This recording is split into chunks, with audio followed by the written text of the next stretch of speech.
Pernah tak anda terfikir yang makanan kegemaran anda, yang anda rasa anda dah kenal sangat tu, mungkin ada menyimpan satu rahsia besar?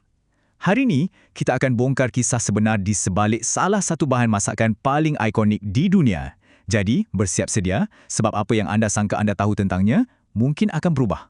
Okey, cuba bayangkan, bila saya sebut masakan Itali, apa imej pertama yang muncul dalam kepala anda?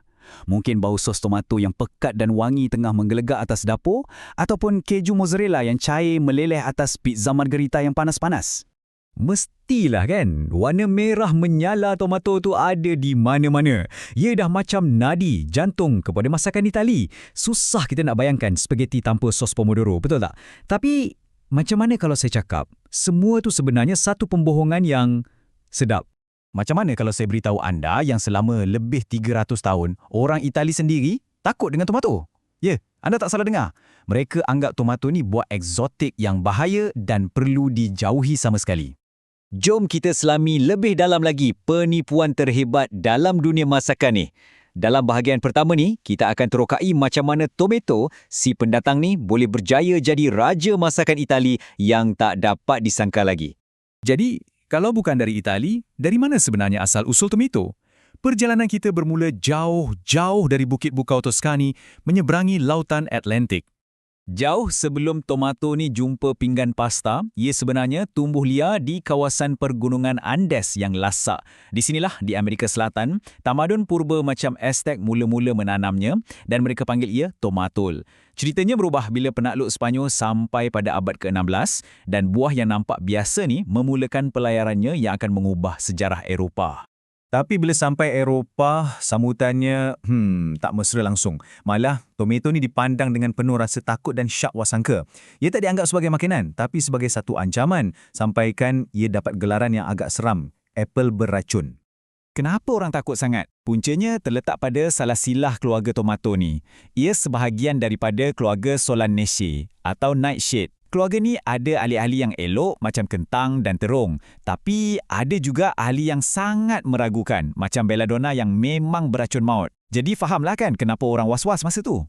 Ketakutan ni jadi lagi teruk bila golongan bangsawan Eropah mula jatuh sakit. Malah ada yang mati lepas makan tomato. Nampak macam dah sah kan?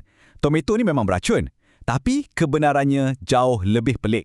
Dalang sebenar bukanlah tomato, tapi pinggan pewter mewah yang mereka guna.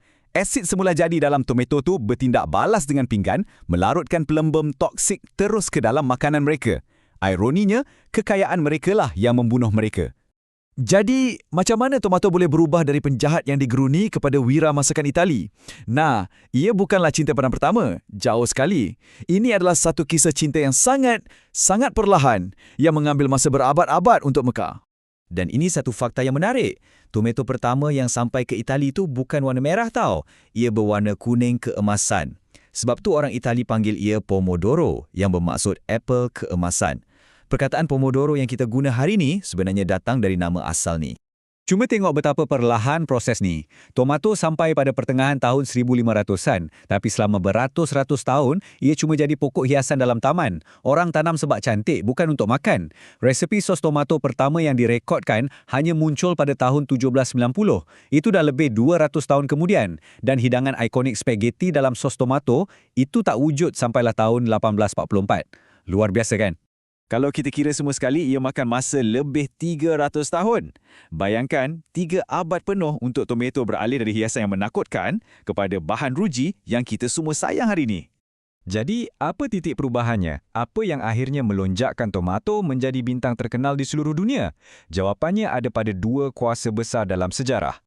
Pertama, revolusi perindustrian. Dengan adanya teknologi pengetinan, tiba-tiba tomato boleh disimpan lama, dihantar ke mana-mana dan dinikmati sepanjang tahun. Kedua, dan ini mungkin lagi penting, ialah penghijrahan besar-besaran orang Itali. Bila mereka merantau ke seluruh dunia, mereka bawa sekali rasa kampung halaman. Pasta dengan sos tomato bukan lagi sekadar makanan, ia dah jadi simbol nostalgia, identiti dan pengubat rindu.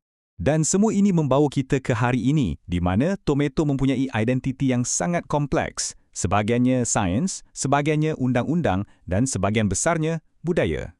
Susah nak gambarkan betapa besarnya impak tomato. Sebelum ia datang, masakan Itali bergantung pada perisa seperti garum, sejenis sos ikan yang ditapai. Selepas tomato muncul, bam! Kita dapat semua hidangan ikonik yang mentakrifkan Itali hari ini. Pasta al pomodoro, pizza margherita, salad caprese, ia betul-betul satu revolusi dalam dapur. Ini membawa kita kepada perdebatan klasik. Tomato ni buah ke sayur? Jawapannya bergantung pada siapa anda tanya. Ikut sains botani, ia adalah buah. Lebih spesifik lagi, sejenis beri. Tapi pada tahun 1893, Mahkamah Agung Amerika Syarikat secara rasminya mengisytiharkan ia sebagai sayur-sayuran. Semua sebab isu cukai. Jadi, jawapannya ya dan tidak. Dan inilah ironi yang paling hebat sekali. Hari ini, tomato dianggap sebagai lambang diet Mediterranean yang sihat. Tapi, diet itu sendiri telah wujud dan berkembang maju selama beribu-ribu tahun sebelum tomato sampai pun. Ikon tradisi ini sebenarnya pendatang baru dalam cerita.